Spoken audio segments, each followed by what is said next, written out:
who didn't have journalistic support, didn't have institutions behind him or money behind him, just decided to go to Iraq and report on what was happening from a grassroots perspective.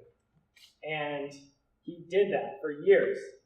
And after he came back, he has switched his work to focus on climate change largely. And so I just want to say that I respect Dahr Jamail incredibly highly among all the people that I know for his courage, because there were so many of us in this country who knew what happened in Iraq was wrong. And there are so many people who know what's happening with climate change is wrong. But so few people are really willing to confront those realities face to face. And Dahr Jamail is one of those people. So, thanks, Max. Appreciate it. Thanks, Max, for doing that on the fly. Yeah, it's interesting to be here. Well, first, thanks everybody for coming, because this is not, while the rest of the conference has been very upbeat and cool and exciting and given us tons of stuff to do about the predicament that we're in, this talk is more of a background context of why we need to do all the stuff that people have brought to this conference. So it's not, well, I'll start with saying that I've gone to a lot of the talks, and I am actually inspired, and particularly by like some of the restoration concepts that John has put out there and some of the other folks. It's wonderful to have like good, tangible, immediate things that we can do to start helping the planet. And I can't think of more effective and important work right now at this moment than going out and literally doing things to cause regeneration and restoration of the land for sequestration and other reasons. So super amazing stuff, and I'm really, really glad that I got exposed to it and fully intend to pursue that and write about it at length in the not so distant future to try to bring more attention to it. So that is the good bit. And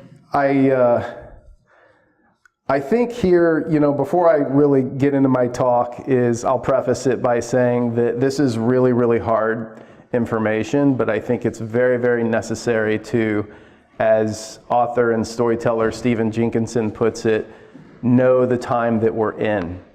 And so as hard as all of this information is going to be to take in, and I'll come back to that and address it periodically, we need to know exactly where we are in this moment.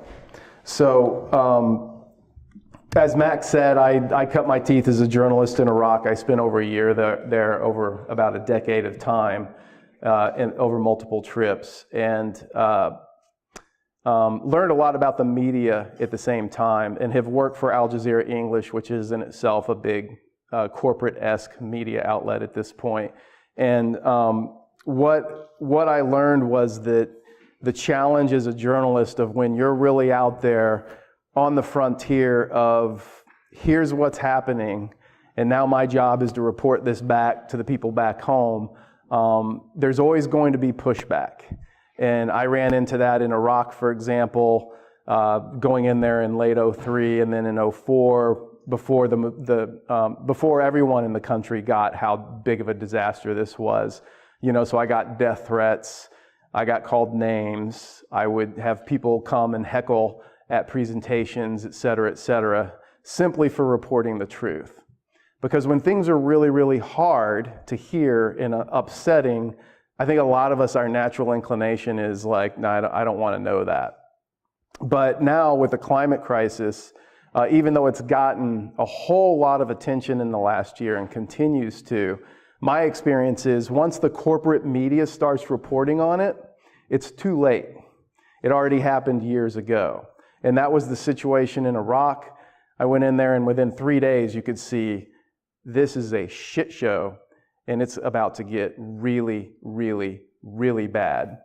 And then fast forward 8-10 years later, 1 million dead Iraqis later, still a lot of people don't understand how bad it really got and is over there. And so now with the climate, I've had a similar experience. I've been reporting on the climate crisis now for about a decade, and I just finished a book that I'm going to read from that came out in January that's the culmination of 7 years of research and about 2 years in the field, going to places around the world with leading scientists to try to bring back to people how far along we really are. Because my job as a journalist is to impart that information to you, and then it's up to you to decide what you're going to do with it.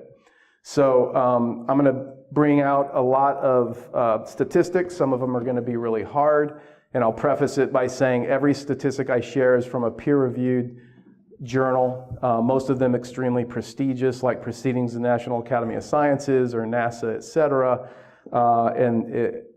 Otherwise, I'm just quoting things directly from scientists that I went out into the field with myself. So I have had a little pushback on some of this information. So I'm saying that in advance just to please don't shoot the messenger. I'm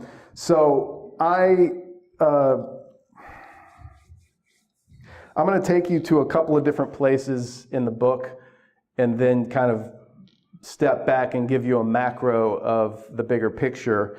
But before I jump into a couple of these places, I'll preface this by talking about how I came into, I really became aware of the climate crisis back before I even knew it was one. In 1996, I moved to Alaska just to climb. I've always had a thing for mountains. It makes no sense. I'm from Houston, Texas. But I went up there in 95 and I saw Denali and it was love at first sight. And I was like, I need to be up there. That's just my place. And so I just followed it. I didn't really understand it. I just knew I loved it, loved to climb, loved to be up there.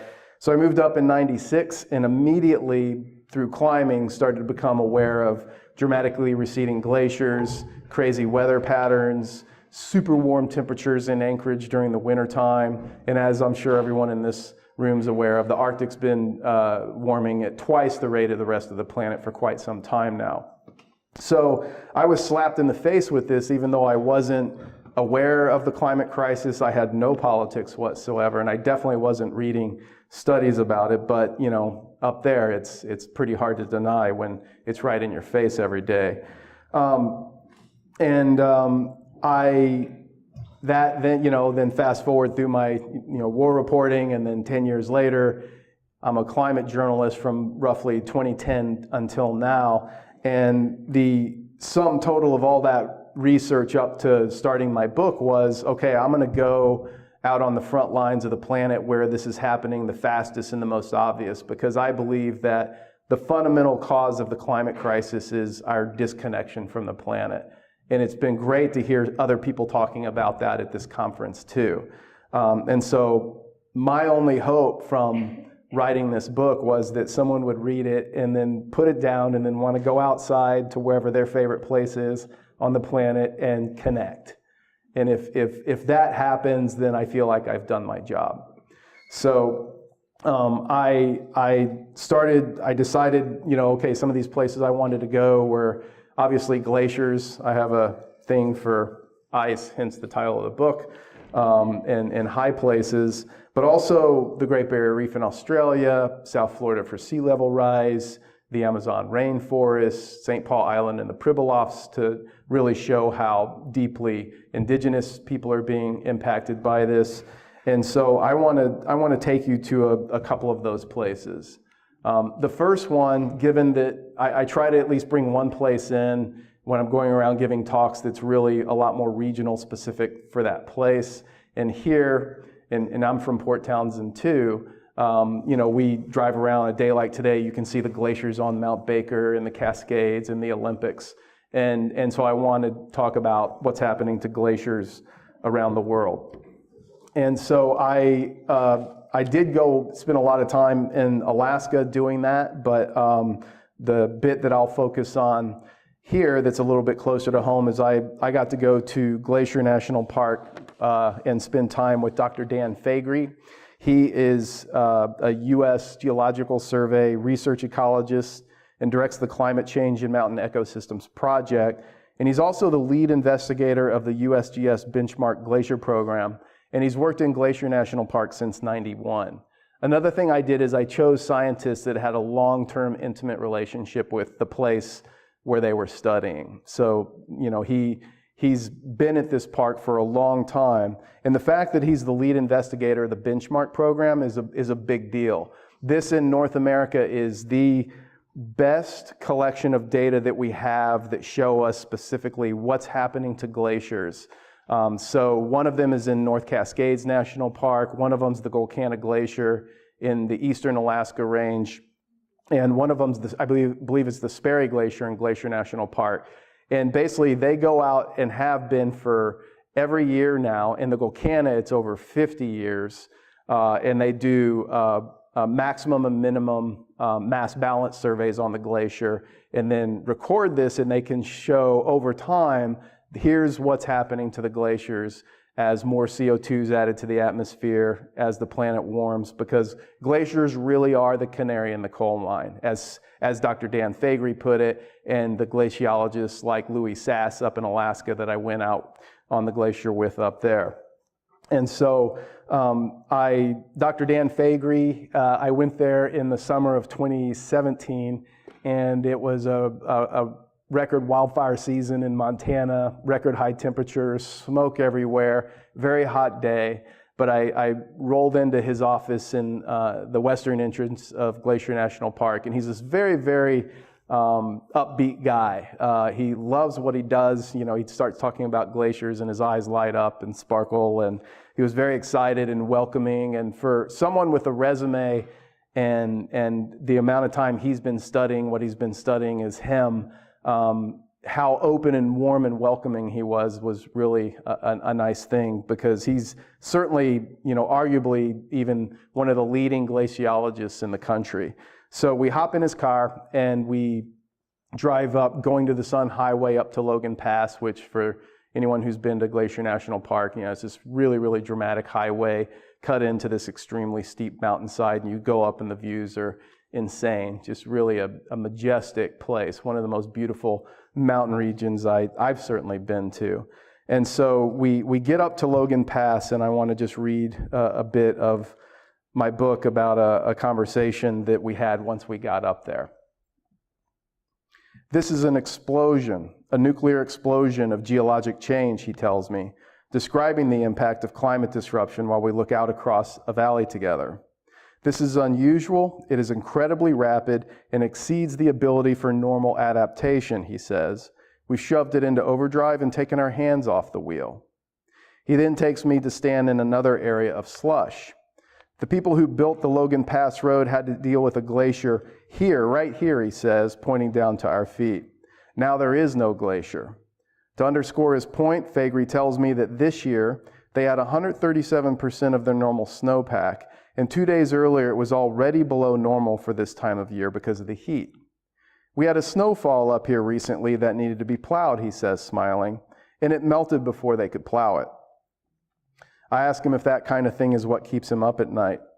He tells me these are nonlinear changes that aren't based on a simple proportional relationship between cause and effect. They are usually abrupt, unexpected, and challenging to predict. Quote, the aggregate of multiple nonlinear changes is enormous in orders of magnitude, and that's what keeps Dan Faegre worried at nights, he says.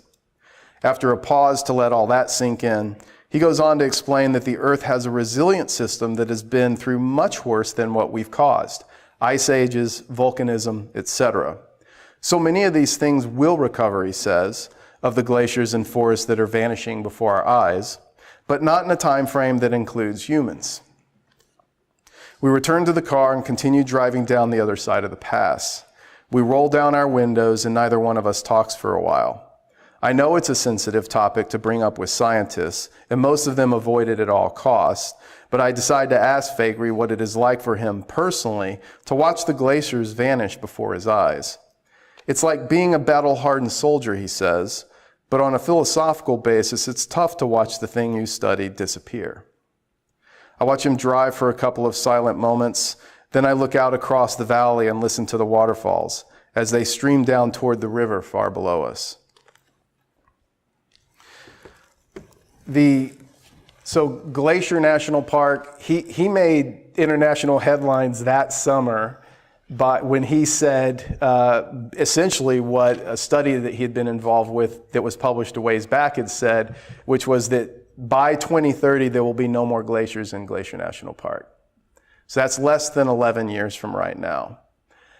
He also said, which was simply repeating what another peer-reviewed study said, that at current trajectories of ice loss and temperature increases and CO2 emissions, that by 2100 there will most likely be no glaciers anywhere in the lower 48. So Mount Baker, Mount Rainier, the Olympics, all of that gone. No more glaciers. And the same thing's happening globally. In the Himalaya, another study recently within the last year showed that at current trajectories, it's possible that by 2100, even the Himalaya will lose 99% of their glaciers. Think about that. So an area like the Hindu Kush, where there's 7 of Asia's biggest river systems are sourced, where there's glaciers and a huge ice field, and 1.5 billion people rely on those rivers for irrigation and for drinking water, most of that's going to go away by 2100. So it begs the question, where do those people go? And what happens in the areas where they go? And so here, we know, we experienced in 2015 a drought when the Olympics had 6% of their snowpack. Inslee declared drought May 15 that year. Water rationing in Port Townsend. We know what was happening in Sequim. That's unfortunately a sign of things to come. So all of us are, it's going to affect our groundwater, it's going to affect irrigation, etc. So the fact that this is happening globally too, you can easily extrapolate where this is going. You cannot live in a place where there's not water availability. And then looking at the Antarctic, another study that came out this January led by Dr. Eric Rigno of UC Irvine and NASA, Antarctica has experienced a 6-fold increase in melting since just the 1970s.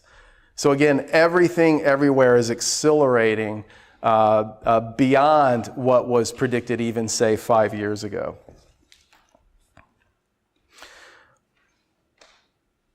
Before I leave the glaciers and take you to the Amazon, one other thing that I want to point out is that the ecological impacts. So those were the human impacts, but one thing that Faegre and some of the other scientists I went out into the field with talked about was if you remove a glacier from a valley, that glacier plays many, many roles in that ecosystem. One, the whole temperature of the valley changes.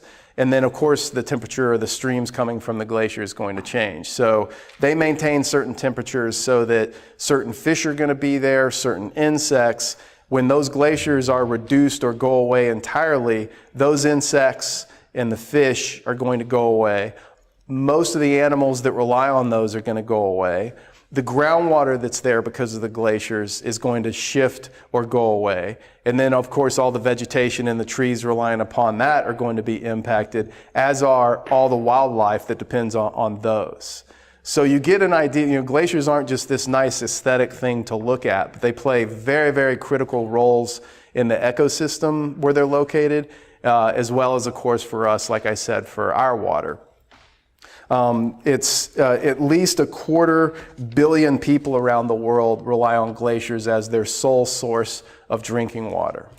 So that alone, if we lose most of the world's glaciers by 2100, that's 250 million people. Where are they going to get their drinking water?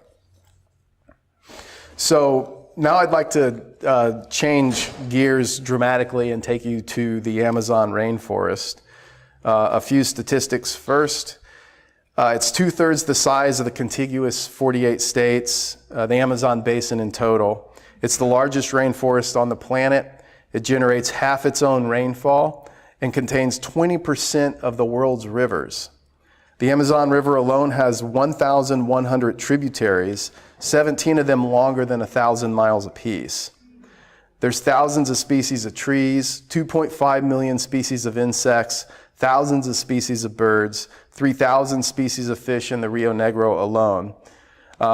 I met one scientist there who was part of an expedition where he and I believe it was 24 other scientists went out for 25 days to a remote region of the Amazon. And in that one expedition alone, they found over 80 new species of fish, insects, birds, frogs, etc. In that one expedition.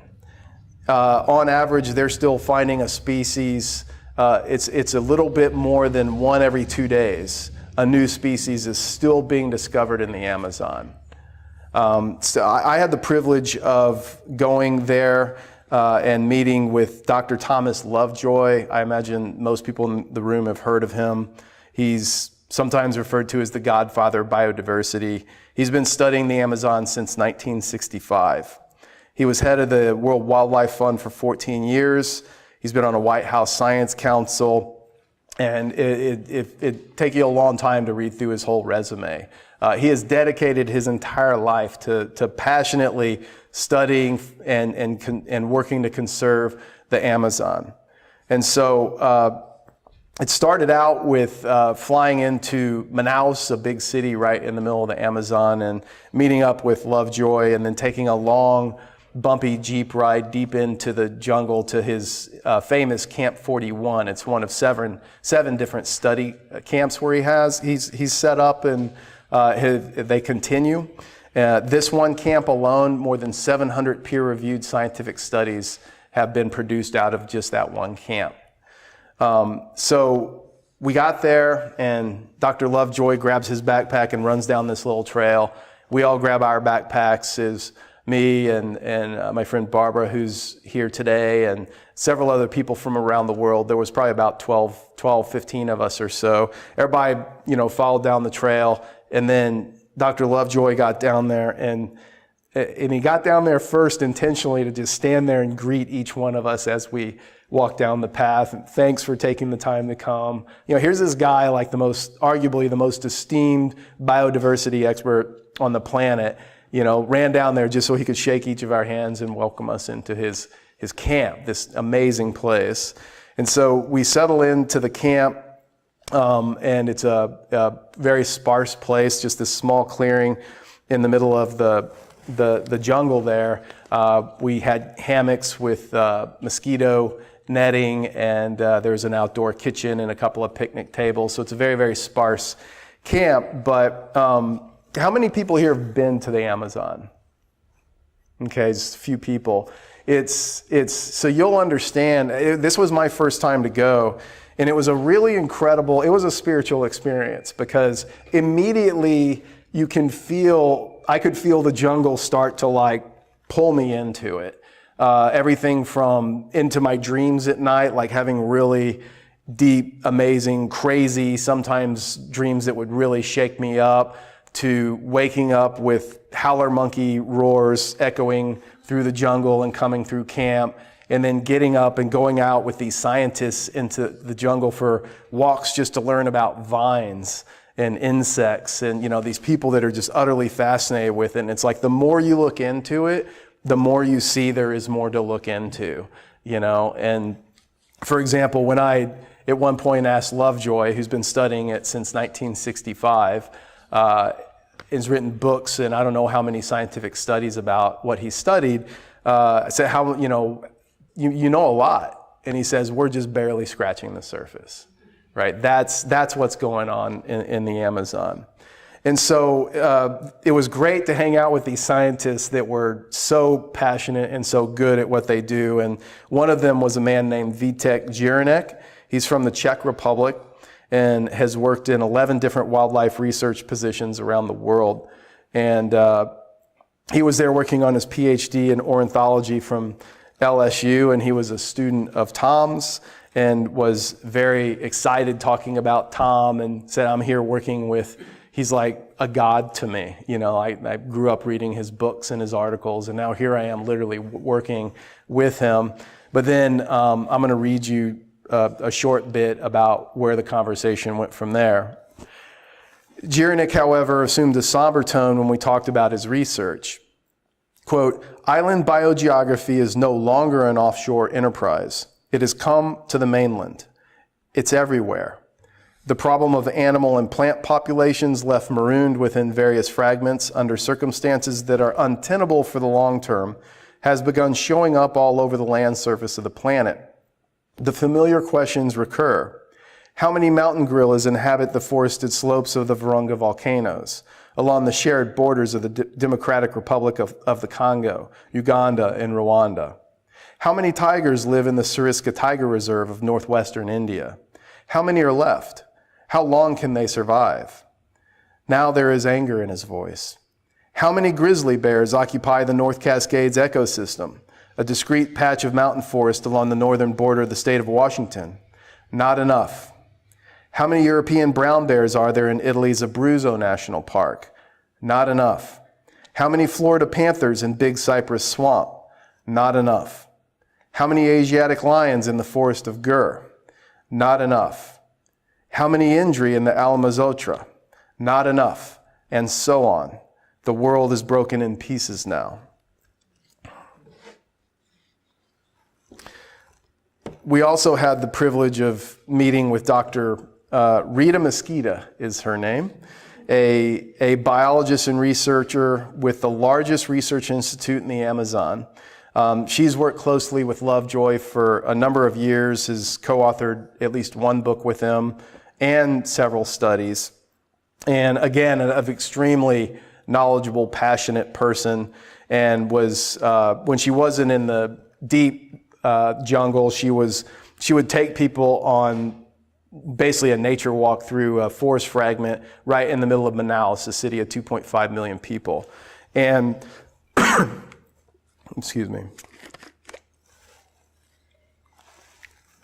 She, you could talk to her about anything and she'd say, well, I don't really know so much about this or that. And then she'd just go on at length about, the name of it, the scientific name of it, how many are left, is, its feeding habits, whatever it might be. And she was a real joy to hang out with. And again, kind of like Dr. Dan Faegre, extremely upbeat about what she was talking about and teaching. But then again, after that little walk, we took her in a room and had a nice one-on-one conversation with her. And she got very frank about her assessment of things. She sees the world questioning conservation and jeopardizing all the victories that have been achieved in setting aside land to date. I work hard for conservation, she says, but I lose sleep over wondering if I'm wasting my life. Am I wasting my life? Is this a lost cause? I keep doing it because it's the only thing I know to do. She says she doesn't believe she and her colleagues are doing their jobs with the urgency needed. We are not telling the general public what is really going on, she said. Having co-edited a book with Lovejoy and authored many peer-reviewed scientific papers, she is a force to be reckoned with, but Mesquita personally feels inadequate when looking at the bigger picture. It is clear to her that we are nowhere near where we need to be. I have zero pride in all my papers because we are preaching to the converted, she says. What I want to do is talk to the outside world. I want to be able to just talk to people and tell them what is actually happening. We need to educate people about what is really going on with climate disruption.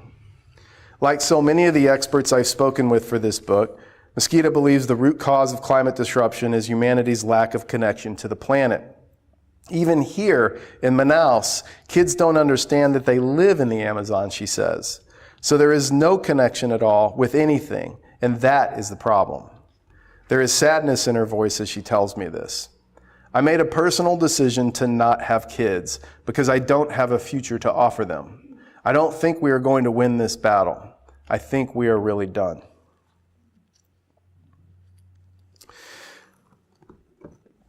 Tropical rainforests are already so degraded that instead of absorbing emissions, they are now releasing more carbon annually than all the traffic in the United States.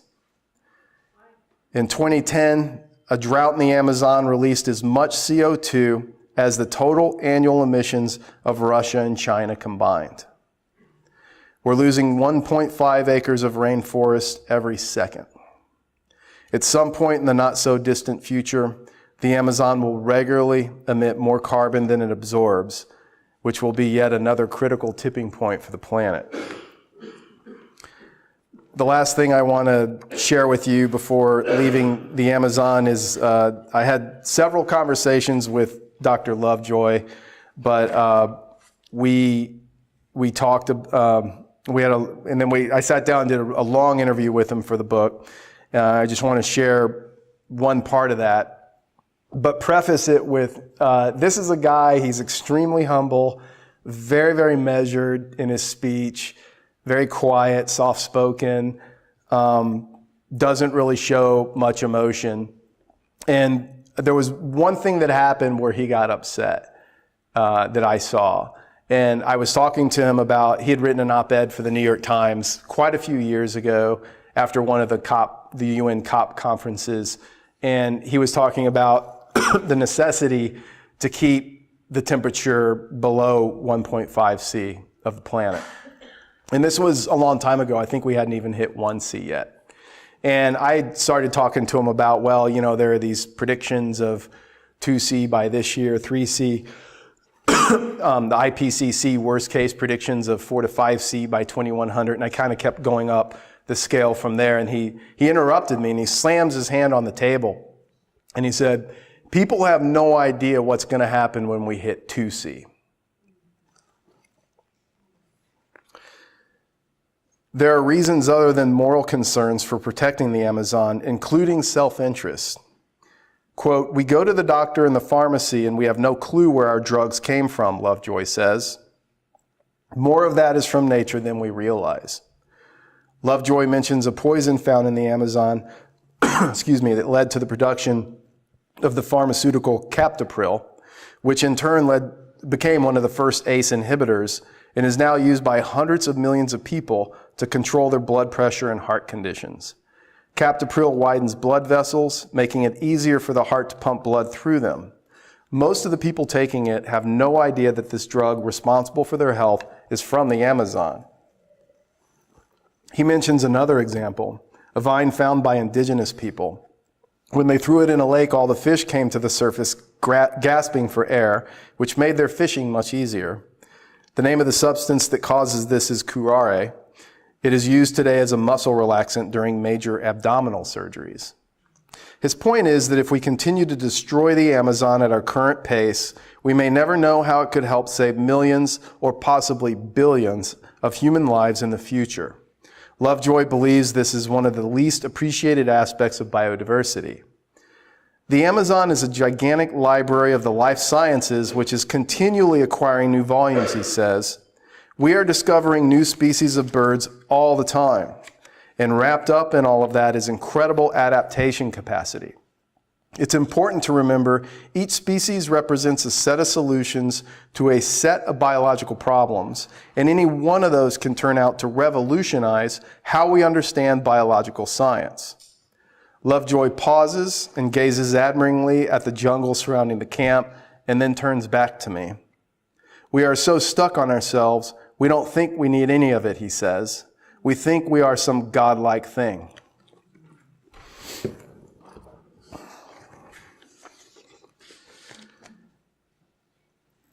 So now the least fun part of my talk as I've been going around on my book tour. I'm going to give you just a tip of the iceberg, no pun intended, of the macro of what's happening on the planet. From all of my research and most of the scientists that I've spoken with, it's far too late to avert a global environmental catastrophe. 2018 was the fourth warmest year ever recorded, and the only warmer years were 2015, 2016, and 2017. We're currently in the middle of what's on track to be the warmest decade since record-keeping began. We are already in the sixth mass extinction event that industrial civilization has caused. We're injecting CO2 into the atmosphere at a rate 10 times faster than what occurred during the Permian mass extinction event 252 million years ago that wiped out 90% of life on Earth. Our current extinction rate, the most conservative estimate, is 1,000 times faster than normal Some estimates put it at 10,000 times faster, and it's faster than that if it's 1,000 times faster, it's already faster than that which occurred during the Permian mass extinction event.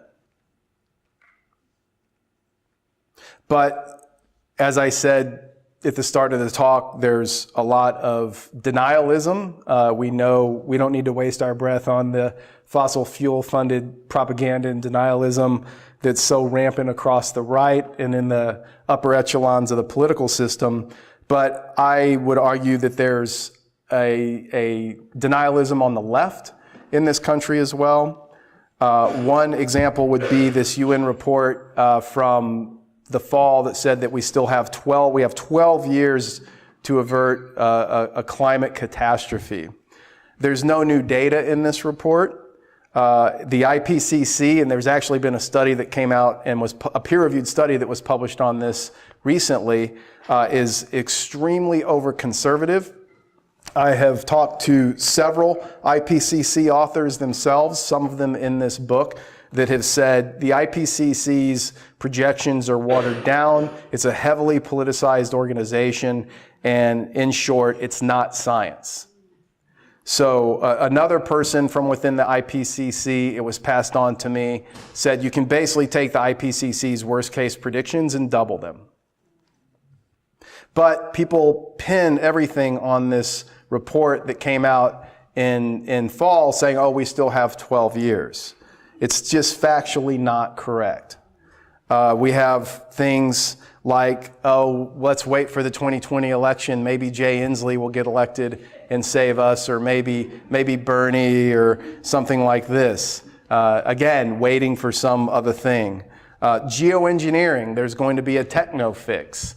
There's one author of a recent book that paints this extremely dismal outlook of what happens as we attain each new degree of warming, and yet his solution is he has hope for geoengineering. That somehow geoengineering, because we've already done geoengineering to the planet, but more of that is going to save us somehow. And I can go through many other examples, but that gives you an idea. None of these quote-unquote solutions, whether it's the election or a particular candidate or this UN report, none of these take into account that we're already off the cliff. Every single one of them is an attempt to fix something that's already unfixable. And I'll explain briefly why. The oceans have already absorbed 93.4% of all the heat that we've added to the atmosphere. That's enough heat that if they hadn't absorbed that, our atmosphere today would be 97 degrees Fahrenheit hotter. Today's carbon dioxide levels, it was 412 when I wrote this, they're now 414, are already in accordance with what historically brought about a steady state temperature of 7°C higher globally. We've already done the injury to the planet. We continue to worsen it every year. We're just waiting for the planet to catch up and exhibiting the signs of said injury. The oceans are now literally overheating, deoxygenating, and acidifying. Insects, which are essential to the proper functioning of all of Earth's ecosystems, are on the way out. A series of recent studies show that these beings, which are food for other creatures, pollinators of at least 75% of all of our food, and recyclers of nutrients, are going away at a rate. We're losing 2.4% of global insect biomass every year, which means, assuming that doesn't accelerate, which is, we all know, a false assumption, there'll be no insects within 100 years. No insects basically means no humans. Since just 1970, 60% of all mammals, birds, fish, and reptiles are gone. What would we call it if there'd been a 60% reduction of humans since just 1970? A lot of the scientists that I've spoke with believe that if we stopped everything as far as CO2 emissions today and did everything we could to shift the economy off of this death trajectory that it's on, and started taking, deep mitigation measures. Still believe that regardless of all of that, we already have 3 degrees C warming baked into the system. One argument for that says that because of the heat of the oceans, because of what that's doing to the glaciers, which in places like Greenland and the Antarctic are now melting as much or more from below as they are from above, as example, and what that's already done to the planet, that this is why they believe that there's 3C baked in. The IPCC, which is the Intergovernmental Panel on Climate Change, their worst case temperature scenario is 4 to 5C by 2100. The International Energy Agency stated that preserving our current economic paradigm virtually guarantees a 6C rise in Earth's average temperature before 2050. Shell and BP analysts expect the globe to be as much as 5C warmer also by mid-century. 30 years. We are now clearly in a nonlinear situation of climate disruptions and their effects.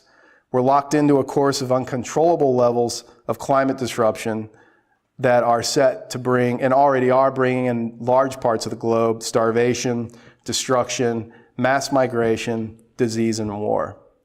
There can no longer be any question that life as we know it is ending. So, what do we do knowing all of that? And when we really understand that and the implications of it and let that sink in, we get to think about, and each of us has to figure out, what are we going to do with all of this information? And I think more importantly, how are we going to be in what we do? Because I think when we really accept where we are in the climate crisis and what's baked into the system already and where we're going, we're going to have a whole new cosmology or a whole new ontology, a whole new reason of why should I even get out of bed in the morning? And so that's what I want to talk about now. My experience writing this book has really been one of this book for me ended up being a big service that I've done for the earth. I didn't think about it that way going into it, but as I worked on it, the way things kept working out, of meeting the right people when I needed to meet them, whether it was a scientist or a contact or someone that could help me figure out how to get into a certain place to go do the research. Everything just kind of kept showing up right on time. And it continues to in the wake of this book having come out. And I believe that by me doing this service for the planet via this book, the planet has been carrying me through it all the way along. And so one of these people that it brought into my life was a Native American elder of Cherokee descent named Stan Rushworth. And I met him last June. And it was right before I was finishing the final edits of the book. And he reminded me of the difference between rights versus obligations. And so what Stan talked about was, in Western colonial society, the dominant society of this country, we have rights. What are my rights?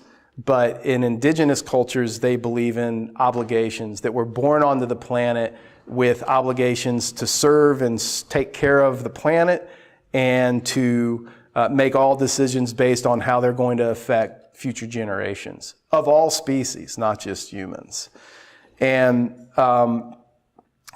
that really shifted things for me, because it gave me something to hold on to, that no matter how bleak things appear, and they do indeed appear very, very bleak, I am obliged, no matter what, to serve future generations and to serve the planet. And another thing that's helped me is a quote from Czech dissident writer and statesman Václav Havel, who said, we talk a lot about hope versus hopelessness. And Havel said, hope is not the conviction that something will turn out well, but the certainty that something is worth doing no matter how it turns out. So I have to remember consistently that whatever I do for the planet, whatever my work is, I have to let go of whatever the results that I think should happen or that I want to happen. I have to let go of that consistently. And I have to take the action for the sake of the action itself. And again, if it comes from a place of moral obligation, then that's going to be the path that I need to be on. Again, and I even write this in the book, that at this point, knowing all of the science as I know it, it's really hard to see how humans make it through this. However, since we've never been here, we don't know what's going to happen. And there's a couple of things before I close that I want to share on that front. For example, one of the stories that I write about is being up on a peak in the Deception Basin area in the Olympics. And being up near the top, it was like a little over 7,000 feet. And, tree line here is like 5,200 feet. And there, up right by the summit, basically at 7,000 feet, roughly 2,000 feet above tree line, there's this tree growing out of you've probably seen these trees, like there's this little slit in a rock and there's this tree growing this full tree growing out of this crack in this rock, And 6 months of the year up there, it's buried in snow and ice and it's cold as hell, but there's this tree, and to me, it's an indication that life is going to be damned, no matter, given half a chance, life is going to persist. And another example is that, I mentioned this, I think, briefly at the grief panel the other day. There was an area of California where people were hiking and there was a bunch of rattlesnakes and people were afraid of them, so they tried to wipe them all out, just to exterminate all of them. They didn't get all of them, and then what happened was the new snakes being born were growing up and didn't have rattles. Within 2 generations, this happened. So again, it displays this incredible adaptation capability of life. And obviously humans are going to have that capability too. So not to plant false hope or anything like this, but just to say, we don't know what's going to happen. We are morally obliged to do everything in our power for the better. And this conference has given us about 1 million different ways to work for the planet, which is fantastic. And again, it comes back to, are we not morally obliged, no matter what, to do absolutely everything that we can? And so I want to close with reading a story. It's about a 1-page story that Stan shared with me from one of his elders.